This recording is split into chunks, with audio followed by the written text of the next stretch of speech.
Can you imagine a world without colors? What if I told you that for some people, the color blue didn't exist simply because they had no word for it? It sounds crazy, right? But the way you speak, the words you use, might be secretly shaping your entire reality, from the colors you see to the way you remember your own life. Stick around, because we're about to dive into the fascinating way language builds the very architecture of your thoughts. Let's start with a simple question. How many shades of blue can you name? Sky blue, navy blue, royal blue, turquoise. Maybe a few more. Now, what if you were a speaker of Russian? You wouldn't just have one word for blue, but two distinct words, Goluboy for light blue and Sini for dark blue. Studies have shown that, because of this, native Russian speakers can actually distinguish between these shades faster than English speakers. It's not that our eyes are different. It's that their language has trained their brains to perceive these colors as fundamentally separate categories. The word creates the distinction. This isn't just about color. Let's travel to northern Australia, to a community called Pormpuraaw. The people there, the Cook Thayor, don't use words like left and right. Instead, they use cardinal directions: north, south, east, and west. You wouldn't say, a cup is to your left, you'd say, the cup is to your southwest. Think about that for a second. To speak their language, you have to know which way is north at all times.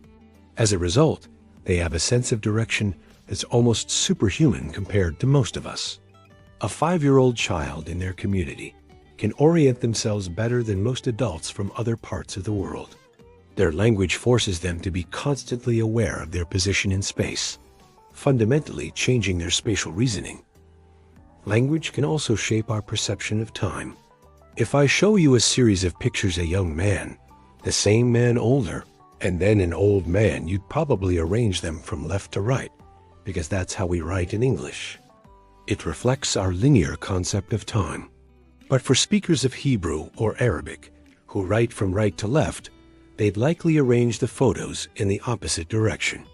And for the Cook Thayor we just talked about, they arrange time from east to west, following the path of the sun. If they're facing south, time flows from left to right. If they're facing north, it flows from right to left. Time isn't an abstract line in their minds. It's a physical, environmental reality. So, language doesn't just describe our world. It actively creates it. It sculpts our perception of color, space, and time. But what about more complex things, like blame and responsibility? This is where it gets really interesting. Let's say someone accidentally breaks a vase. In English, we might say, he broke the vase. The sentence structure puts the focus squarely on the person who did the action. But in languages like Japanese or Spanish, it's more common to say something that translates to vase broke itself. This phrasing de-emphasizes the agent and focuses more on the event. It's a passive construction. Now, does this change how people think? Research suggests it does. English speakers, when they witness an accidental event, are more likely to remember who was responsible. In contrast, speakers of Japanese or Spanish are better at remembering that the event happened, but less likely to recall who did it, especially if it was an accident. This linguistic habit can have huge implications for how we assign blame and even how eyewitness testimony is perceived in a courtroom. The very grammar we use can make us focus more on intention or on the outcome itself. It's a subtle but powerful influence on our sense of justice and accountability. Language can even influence our personalities.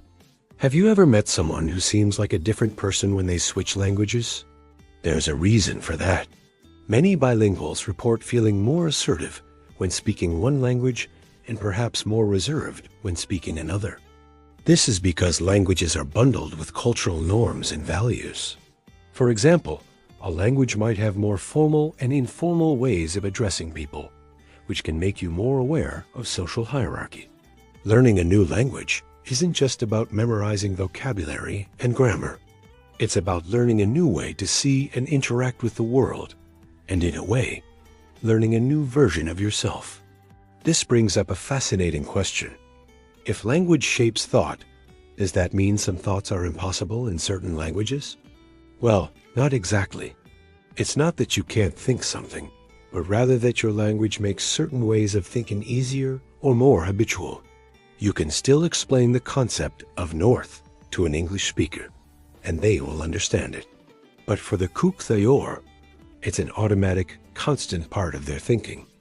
Your language is like a well-worn path in a forest. You can always go off the path and explore, but you're naturally inclined to follow the trail that's already there. Our native language provides us with a default set of mental tools. So, what does this all mean for you? It means that the language you speak is one of the most powerful tools you have. It's not just for communication, it's for cognition. By learning a new language, you're not just gaining a new skill, you're literally building new pathways in your brain. You're giving yourself a new lens to see the world, a new way to understand time, space, and even yourself. It's like upgrading your brain's operating system. You unlock new features you didn't even know were possible. And here's a final thought to leave you with. As languages around the world disappear, we are not just losing words. We are losing entire ways of thinking, unique perspectives on reality that have been cultivated over thousands of years. We lose different ways of understanding color, of navigating the world, and of conceptualizing time. Each language is a universe of its own, a testament to the incredible adaptability and creativity of the human mind. Protecting linguistic diversity is about more than just preserving heritage. It's about preserving the full spectrum of human thought. The relationship between our words and our minds is a deep and beautiful puzzle, and we've only scratched the surface today. It shows us that reality isn't as fixed as we might think. It's flexible, and the language we use is the tool that bends it. What do you think? Has learning a new language ever changed the way you see things? Let me know your experiences in the comments below. I'd love to read your stories. And if you found this journey into the mind as fascinating as I did, don't forget to hit that like button, subscribe to the channel, and ring the bell so you won't miss our next exploration. Thanks for watching.